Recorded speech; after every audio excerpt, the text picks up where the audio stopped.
Hello scorpions, welcome to Guruma Hindi tarot. और ये reading है 19 सितंबर से लेके 25 सितंबर तक की।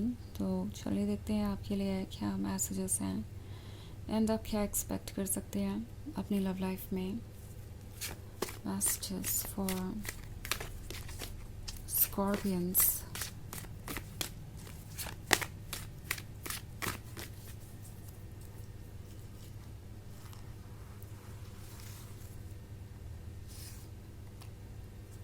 Keeper of Challenges, Three of Spells, the Black Shuck, the Green Mother, and the Enchanter's Wheel. Okay. So हमारे पास है ब्लैक शक। ब्लैक शक है तो ऐसा लगता है जैसे कि ये फील कर रहे हैं कि किसी चीज़ का एंड हुआ है। ओके एंड ये एंड एक्चुअली अच्छा ही है बिकॉज ये किसी चीज़ में ट्रैप्ड थे काफ़ी लंबे समय से, किसी तरीके की नेगेटिविटी, होपलेसनेस और जजमेंट में। उन्हें ऐसा लग रहा था कि लाइफ बोरिंग और अनइंटरेस्टिंग होती जा रही है। यहाँ पे कुछ भी ऐसा नहीं था जो उन्हें एक्साइट कर रहा था और वो ऐसा फील कर रहे थे कि दुनिया में जो कुछ भी है वो ऑलरेडी सब कुछ देख चुके हैं, एंजॉय कर चुके हैं, तो अब वैसे भी फ्यूचर में कुछ बचा नहीं। तो ये एक ऐसा पर्सन है जिससे ऐसा फील हो रहा था कि अब लाइफ ऐसे ही रहने वाली है, वो बोर्ड ही रहने वाले हैं। एंड जहाँ तक बात है लव की, तो लव शायद शुरुआत से ही इनकी प्रायोरिटी कभी नहीं था। ये हमेशा से यही सोच रहे थे कि ये सिर्फ अपने कंफर्ट जोन में ही रहेंगे, ये अपने एडवांटेजेस के बारे में सोचेंगे, ये सिक्योर रहेंगे और इन्हें किसी पर ट्रस्ट करने की ज़रूरत नहीं है। और इसकी वजह से ही इनकी लाइफ बहुत डल हो गई थी, बहुत ज़्यादा पॉइंटलेस सी हो गई थी, क्योंकि ये बहुत ज़्यादा कॉशियस हो गए थे। और इन्होंने ये सोचा कि लव में चांस लेने से अच्छा तो है कि वो अपने कंफर्ट जोन में ही रहे। पर अब उन्हें ये फील हो रहा है कि ऐसी लाइफ का कोई मतलब नहीं है, इसमें कोई भी एक्साइटमेंट और इन्जॉयमेंट है ही नहीं। सो कहीं ना कहीं प्रैक्टिकल होते हुए भी एक डिसीजन कर लेने के बाद कि वो अपने कंफर्ट जोन में ही रहेंगे और लव के लिए कभी चेंज नहीं होंगे, कोई सीरियस रिलेशनशिप उन्हें चाहिए नहीं, इसकी उन्हें ज़रूरत भी नहीं है। वो हर वक्त कहीं ना कहीं एक लवर मांगते रहे, ढूंढते रहे। इट्स लाइक उनकी सोल को आपकी ज़रूरत थी, उनकी सोल को ऑफ कोर्स लव चाहिए था, उन्हें अपना आधा हिस्सा ढूंढना ही था। चाहे वो खुद को कुछ भी कन्विंस कर रहे थे कि उन्हें लव की ज़रूरत नहीं है, वो तो वैसे ही खुश हैं, पर मन में हमेशा इच्छा थी कि इन्हें कोई वैसे ही प्यार करे जैसे कि ये इमेजिन करते हैं, जैसे ये ड्रीम करते हैं। ये अलग बात थी कि उन्हें भरोसा नहीं था कि ऐसा कुछ एग्जिस्ट कर सकता है और वो कभी किसी से डीपली अटैच्ड महसूस करेंगे, कभी किसी की तरफ एक ऐसा पुल महसूस करेंगे, ऐसा अट्रैक्शन महसूस करेंगे कि उससे वो उबर ही नहीं पाएंगे। वो उन्होंने सोचा नहीं था, बट अब ऐसा ही हो रहा है और एक्चुअली ये चीज़ इन्हें अच्छा फील करा रही है। ओके इस तरीके से लव को फील करना इंटेंसली, ये उनके लिए किसी मैजिक से कम नहीं है। यही तो उनकी सोल चाहती थी। द ग्रीन मदर का कार्ड इसी के बारे में है।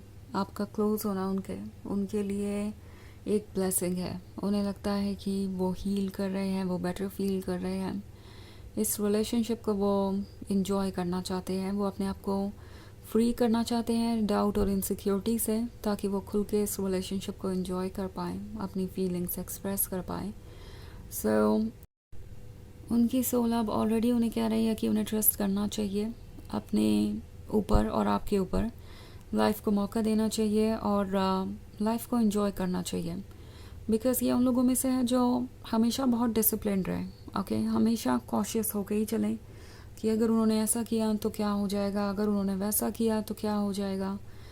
वो हमेशा इसके बारे में सोचते ही रहे और कभी आगे बढ़ नहीं पाए। हमेशा अपनी फीलिंग्स को कंट्रोल करना, हमेशा ये सोच के एक्ट करना कि दूसरों के अकॉर्डिंग क्या ठीक है क्या नहीं, मे बी फैमिली मेम्बर्स या फ्रेंड्स या कोई भी सिचुएशन हो सकती है।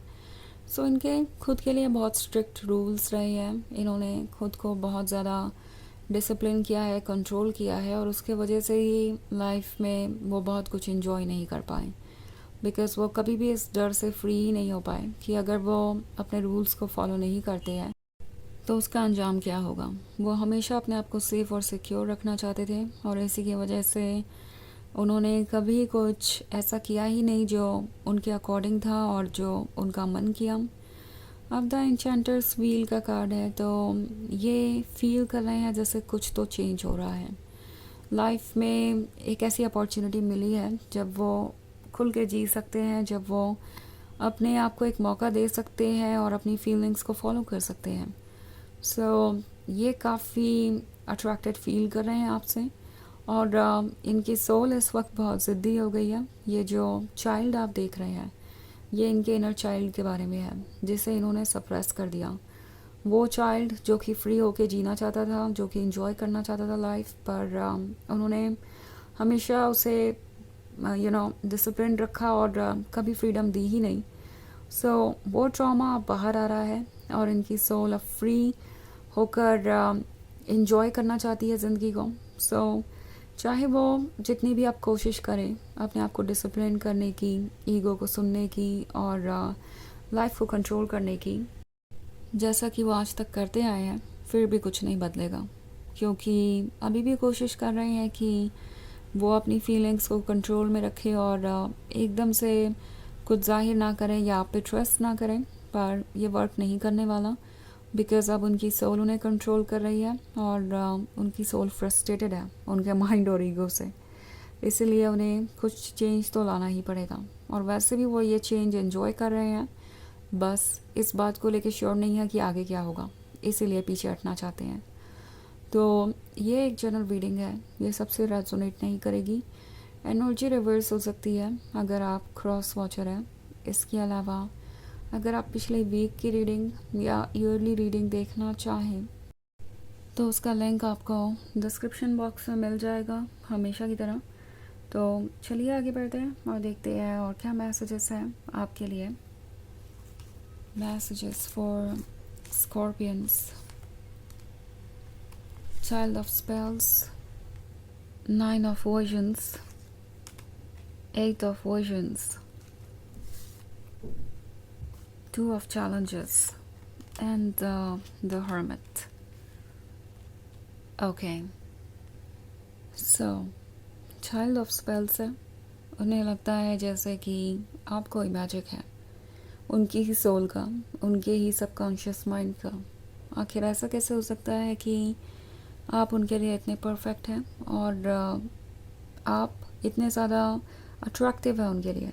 लाइक 8 ऑफ विजन्स का कार्ड है, तो इनकी सोल को बहुत अनहैप्पी महसूस हो रहा था। इट्स लाइक हर चीज़ सिर्फ प्रैक्टिकल चीज़ के बारे में ही थी और लाइफ में कोई इन्जॉयमेंट नहीं थी। इवन इफ अगर उनका पास्ट में कोई रिलेशनशिप था तो भी वहाँ वो बहुत डिस्कनेक्टेड सा महसूस करते थे एंड वो सिर्फ सरफेस लेवल पे था। सो अब ये पर्सन इस चीज़ को और कंट्रोल नहीं कर सकता बिकॉज़ उनकी सोल इससे बाहर आना चाहती है और काफ़ी लंबा इंतज़ार भी किया है उन्होंने। सो अब जो ये 9 ऑफ वर्जन है ये उन्हें फाइनली होप दे रहा है कि वो इस अंधकार में से बाहर आ सकें, वो इस जगह से बाहर आकर अपने लिए कुछ नया क्रिएट कर सकें, कुछ नए ड्रीम्स देख सकें। ओके, सो ये जो सपना है वो इन्हें आप तक लेके आ रहा है। ये सपना जिसमें वो फ्री हैं आपके साथ और लाइफ इंटरेस्टिंग है। ऑल्सो हमारे पास है द हर्मिट का कार्ड। द हर्मिट उस अकेलेपन को दर्शाता है जिससे वो ऊब चुके हैं पर बाहर आने की हिम्मत अभी भी नहीं कर पा रहे क्योंकि उन्हें डाउट है कि आगे क्या होगा। सो 2 ऑफ चैलेंजेस का कार्ड है यहाँ पे। ये खुद को देख रहे हैं और सोच रहे हैं कि वो आपकी तरफ इतने अट्रैक्टेड क्यों है, इस रिलेशनशिप में ऐसा क्या ख़ास है कि वो अपने आप को कंट्रोल नहीं कर पा रहे। क्योंकि चाहे जो भी इनका आउटलुक हो, जो भी इनका सपना हो, सोच हो, वो आपके आने के बाद काफ़ी बदल गया है और जैसे लगता है उन्हें कि अब हर चीज़ आप पे ही डिपेंड करती है कहीं ना कहीं। तो चलिए देखते हैं आपके लिए ओरेकल मैसेज क्या है।